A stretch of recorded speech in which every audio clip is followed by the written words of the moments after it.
En 4 ocasiones, mi invitado de hoy ha sido nombrado por la revista Foreign Policy como uno de los 100 pensadores más importantes del mundo. También ha sido incluido en la lista de la revista Time de los 100 líderes mundiales más influyentes. Su nombre es Steven Pinker y es uno de los principales estudiosos del cerebro y el comportamiento humano.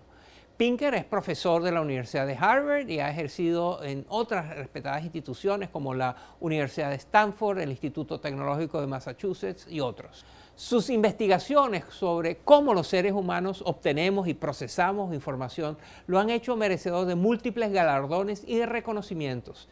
Ha sido finalista 2 veces del premio Pulitzer, ha recibido 9 doctorados honorarios y es miembro de la Academia Nacional de Ciencias de Estados Unidos. Steven Pinker es autor de 12 libros, todos muy populares. Su más reciente se titula La racionalidad. ¿Qué es? ¿Por qué parece escasa y por qué importa? Esta es mi conversación con el profesor Steven Pinker acerca de la racionalidad y cómo funciona. Miren.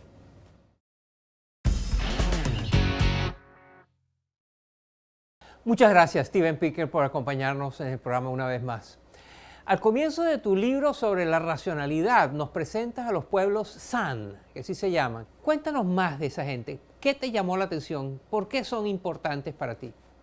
Yes, these are hunter-gatherers. Sí, se trata de cazadores-recolectores que viven en una de las condiciones más inclementes del mundo, el desierto del Kalahari. Los escogí porque nos dan una idea del estilo de vida del cual evolucionó nuestra especie. Los cazadores-recolectores son bastante racionales pues dependen de animales como los antílopes, que son mucho más rápidos que ellos. La única manera que pueden perseguirlos y acorralarlos es por medio del rastreo. Es decir, utilizan las huellas del animal como pistas, como evidencia científica, para comprobar sus hipótesis sobre qué tipo de animal es, cuál es su sexo, cuál es su condición y hacia dónde es probable que vaya después. Para ello, utilizan todas las herramientas del razonamiento que discuto en el libro, como por ejemplo el pensamiento crítico. Saben que no deben confiar en su primer instinto, sino que deben dar un paso atrás y razonar como grupo. Evitan el argumento de autoridad, es decir, si un miembro mayor del grupo cree que el animal que están persiguiendo es un kudú, debe convencer al grupo con argumentos persuasivos, pues el grupo no aceptará lo que él dice por el mero hecho de que es mayor. Saben hacer distinciones lógicas. Por ejemplo, saben que si el suelo no es lo suficientemente blando, un animal de 3 dedos podría dejar una huella de solo 2 dedos. Por lo tanto, reconocen que una huella de solo 2 dedos no necesariamente pertenece a un animal de 2 dedos. También evitan la falacia que se conoce como la afirmación del consecuente.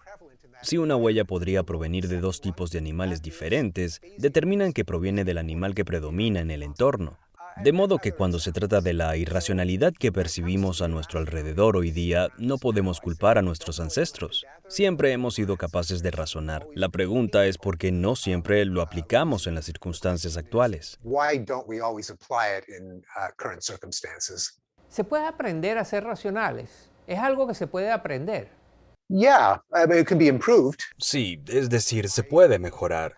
Es una de las cosas a las que aspiro con mi libro Racionalidad y con mi curso universitario sobre el tema. No es fácil, pero podemos aprender a evitar ciertas fallas de razonamiento aprovechando las fórmulas y herramientas que tienen nuestros mejores científicos y matemáticos. Creo que las herramientas de razonamiento, incluyendo la teoría de la probabilidad, la lógica y la teoría de la correlación versus la causalidad, deberían formar parte del currículo. La pregunta inevitable es, ¿qué eliminar del plan de estudios para poder incluirlas? Y mi respuesta es la trigonometría.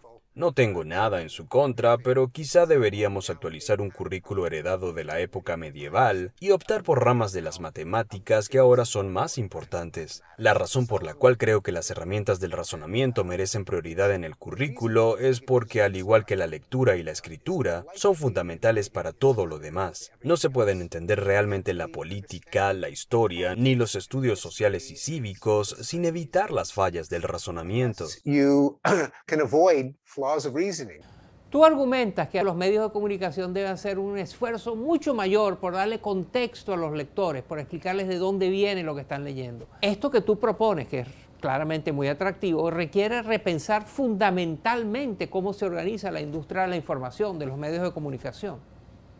I think it does. Creo que sí, porque hay ciertas prácticas que son parte de la propia naturaleza del periodismo que garantizan que se informe incorrectamente.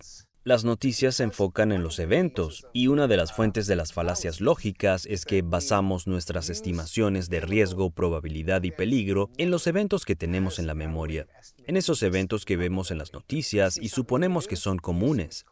En una sociedad tecnológicamente avanzada, lo que deberíamos hacer es basarnos en los datos, no en las anécdotas. Ahora bien, un sitio de noticias es un proveedor de anécdotas y es casi garantizado que le da a la gente una impresión errónea de la realidad, de modo que eventos como los tiroteos en las escuelas, los accidentes de avión o nucleares tienden a dar la impresión de que nuestros hijos están en riesgo cuando van a la escuela, de que los aviones son peligrosos y de que la energía nuclear es insegura.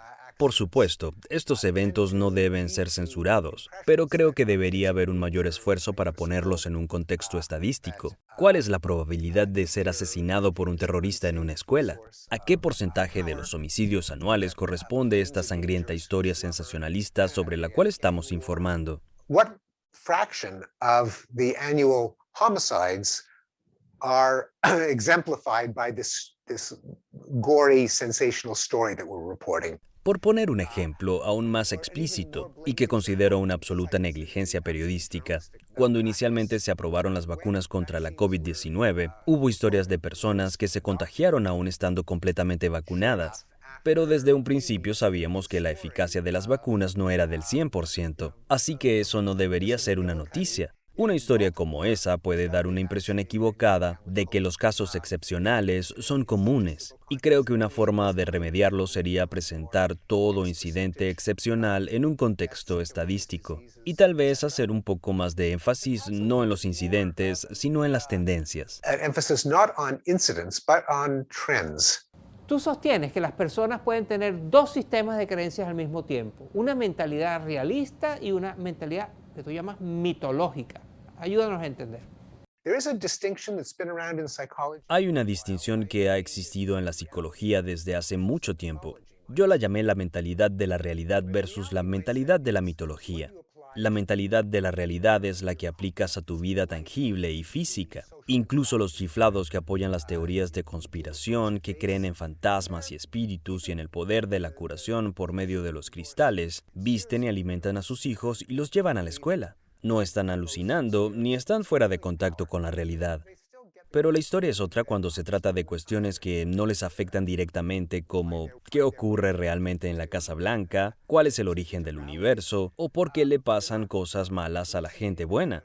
Cuando se trata de cuestiones cósmicas que están fuera del ámbito de la experiencia inmediata, la gente suele conformarse con creencias que sean estimulantes, que empoderen, que sean entretenidas. El hecho de que sean verdaderas o falsas se percibe como algo pedante y quisquilloso. Entonces, si alguien dice que Hillary Clinton lidera una red de explotación sexual infantil, no está claro que esa persona lo crea de la misma manera que cree, por ejemplo, que hay leche en su refrigerador. Es solo otra forma de abuchear a Hillary Clinton, de expresar una convicción moral, y esa es una mentalidad a la que todos podemos ser susceptibles. Creo que la razón es que hasta hace poco no teníamos los medios para responder a esas grandes preguntas cósmicas. Pero ahora tenemos archivos históricos, tenemos bases de datos del gobierno, tenemos ciencia y podemos establecer lo que es cierto y lo que no lo es. Yo creo que todas nuestras creencias deben estar en el ámbito de la realidad y no de la mitología, pero no es una mentalidad universal. But it's not a universal mindset. Steven Pinker, profesor de la Universidad de Harvard y uno de los intelectuales más influyentes del mundo. Su nuevo libro se titula Racionalidad. ¿Qué es? ¿Por qué parece ser escasa y por qué es tan importante? Un placer haberte tenido con nosotros, Steve. Gracias por acompañarnos. Thanks to all of you. Thank you, Moises.